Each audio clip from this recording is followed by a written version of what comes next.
به نام یگان آفریدگار نور و عشق، درود بر تو دوست عزیزم. یعنی مؤنث الهیش در اصل بشه براش مثل یک صد، و وقتی که این تضادها رو میبینه این حس بیاد سراغش که خب مؤنث الهی منو درک نمیکنه.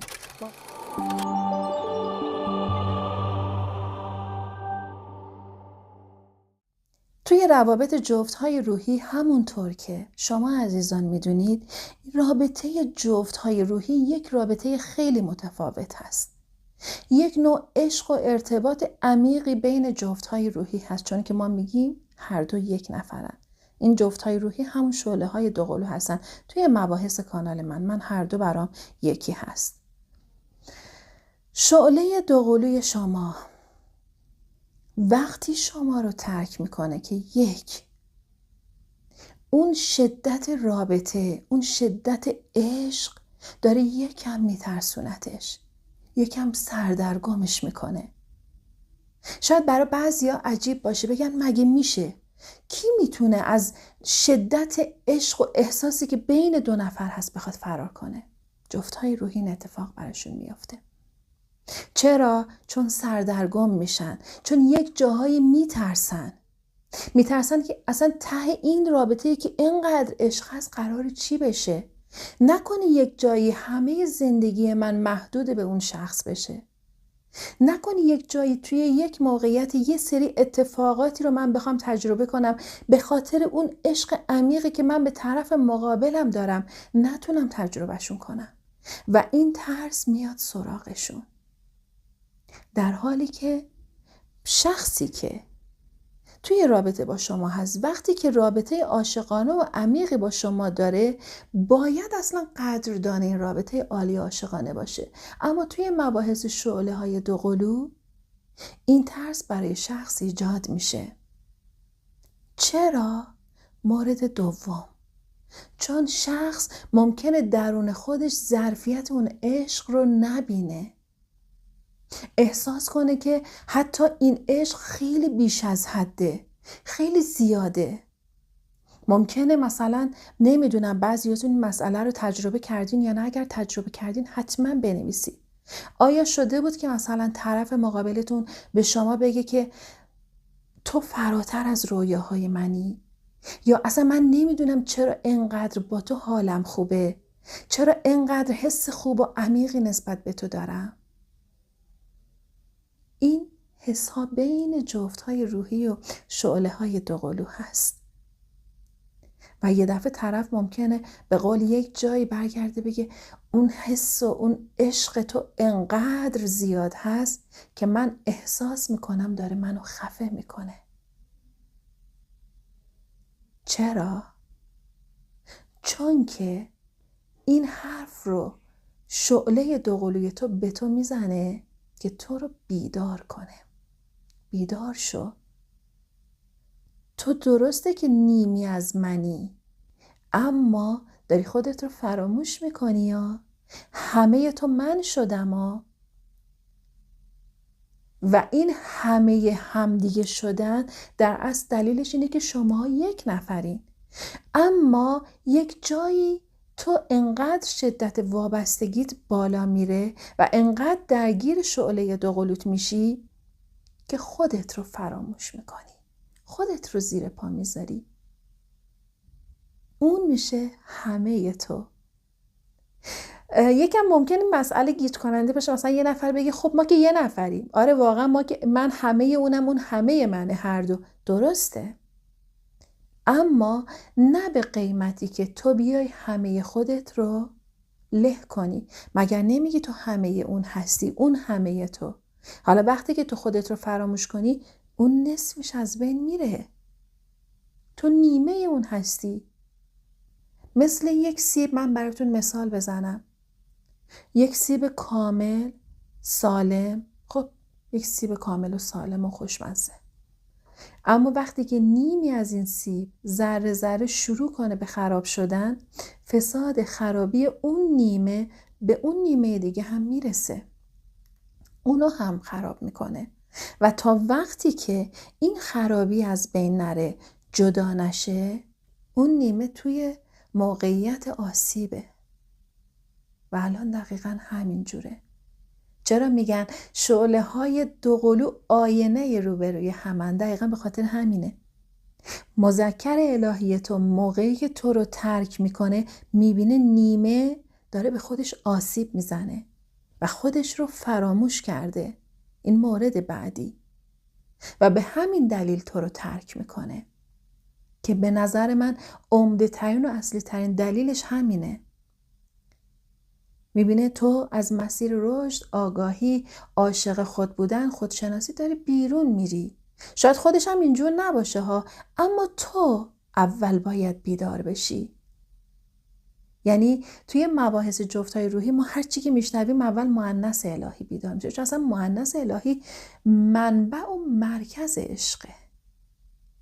حالا اینکه ما میگیم انرژی مؤنث الهی، بعضی از عزیزان ممکنه فکر کنن که مثلا این انرژی فقط مختص زنان هست. نه، به ندرت پیدا میشه که اصلا مؤنث الهی، انرژی مؤنث الهی اول تو وجود مرد هست که یعنی حتی زن ترکش میکنه، میشه نقطه مقابل، میشه مذکر الهی که اونو ترک میکنه، چون اون مرد تو شرایط قرار میگیره که مهر طلب میشه، روی احساسات زنانه سمی، انرژی زنانه سمی خودش سوار میشه و زن ازش کنار میکشه. پس این که ما یه جا میگیم انرژی زنانه الهی، اون انرژی وجود رو ما داریم میگیم که حالت حدوداً 90% تا 95% مربوط میشه به مهربانوهای عزیز. دلیل دیگه، تضادها و چالش‌های درونی. اون تضادهایی که مذکر الهی احساس میکنه وجود داره، یک سری تفاوت‌ها رو میبینه، احساس میکنه این تفاوت‌ها ممکنه باعث شه که اون به هدفش نرسه، احساس میکنه که یه جورایی سد برای رشدش ایجاد کنه. یعنی مؤنث الهیش در اصل بشه براش مثل یک سد. و وقتی که این تضادها رو میبینه، این حس بیاد سراغش که خب مؤنث الهی منو درک نمیکنه، با من تو خیلی چیزا متفاوته و ممکنه جلوی منو بگیره برای رسیدنم به خیلی از رویاها و خواسته ها. و به همین دلیل مؤنث الهی خودش رو ترک میکنه. دلیل دیگه میتونه خانواده و اجتماع باشه. خانواده هایی که میان وسط و اجازه نمیدن که مؤنث الهی و مذکر الهی بخوان با هم ارتباط داشته باشن و به وصال و اتحاد برسن. یا حتی اگر ما داریم مؤنث و مذکرهای الهی که اصلا به وصال و اتحاد رسیدن ولی بعد بینشون جدایی پیش میاد از طریق همین خانواده ها یا دوست و یا اجتماع. گاهن سوال شده از من که رویا، انرژی سیاه، انرژی تاریک، دعا، اینجور چیزها مؤثر هست؟ بله، من توی یکی از ویدیوهام هم گفتم که یکی از چیزهایی که اصلا باعث جدایی جفت‌های روحی، شعله‌های دوقلو میشه، همین نیروهای تاریکی هستن. چرا این اتفاق اجازه داده میشه بیفته؟ به این دلیل که نیروهای تاریکی نمیخوان وصال و اتحاد بین جفت‌های روحی پیش بیاد، چون هرچی که نور گسترش پیدا کنه و شعله‌های دوقلو، همیشه من گفتم سربازان نور هستن که به وصال و اتحاد میرسن و بعد رسالتشون رو انجام میدن، توی مسیر عشق قدم برمیدارن و این نور عشقشون، نور درونیشون باعث اشاعه عشق بیشتری توی دنیا میشه. خب تاریکی ما داریم میگیم و نور، تاریکی با نور میجنگه، میاد جلوش رو میگیره و این هم میتونه یکی از عامل جدایی شعله‌های دوقلو باشه. 2 عامل دیگه، یکیش عدم آمادگی شخصی که رابطه رو ترک میکنه برای تعهد. شخص احساس میکنه که نمیتونه متعهد باشه به رابطه. یک رابطه عالی رو داره تجربه میکنه، یک رابطه عاشقانه رو داره تجربه میکنه، ولی حس تعهد و مسئولیت پذیری رو هنوز درون خودش نمیبینه و به همین دلیل یه دفعه ممکنه بهش فشار بیاد، در عین حال که یه رابطه قشنگ و عالی عاشقانه رو داره، اما اون رابطه رو بخواد ترکش کنه. چرا؟ چون نمیتونه متعهد باشه و وقتی که رابطه رو ترک میکنه، قطعاً مؤنث الهی که بیدار شه، در مسیر آگاهی و بیداری قرار بگیره، رشد کنه، موفق شه، و مثل یک الماس دیگه اون موقع شروع میکنه به درخشیدن، خود به خود مذکر الهی آگاه و بیدار میشه و تصمیم میگیره که بخواد مؤنث الهی خودش رو به دست بیاره و دوباره باهاش وارد رابطه شه. چرا؟ چون اولا که شعله دوقلوشه و در حالی که شعله دوقلوش هست، اصلا کسایی که حتی رابطه عاشقانه دارن وقتی که میبینن طرفشون خب خیلی رشد کرده، موفق شده، یه لحظه به خودش تلنگر میزنه، میگه خب این آدم چی کم داشت که من ازش جدا شدم؟ چرا اینقدر من بی‌لیاقت بودم که قدرشو ندونستم؟ چرا اصلا این کار رو با زندگیم کردم، با رابطم کردم و حاضر شدم که این رابطه به این قشنگی رو از دست بدم؟ و بعد میافته توی مسیر آگاهی و بیداری و که کارماسوزی ها شروع میشه و تصمیم میگیره که اون رابطه رو مجدداً به دست بیاره. و مورد آخر، درس کارماسوزی و معنوی جفت‌های روحی. جفت‌های روحی وقتی که به وصال و اتحاد حتی ممکنه رسیده باشن و بعد جدایی بینشون پیش بیاد، یا حتی به وصال و اتحاد نرسیده باشن اما میدونن که جفت‌های روحی هم هستن، شعله‌های دوقلویی هم هستن، احساس به هم دارن، این جدایی بینشون پیش میاد به خاطر اینه که باید برن یک سری درس‌های معنوی بگیرن و یک سری کارما پس بدن.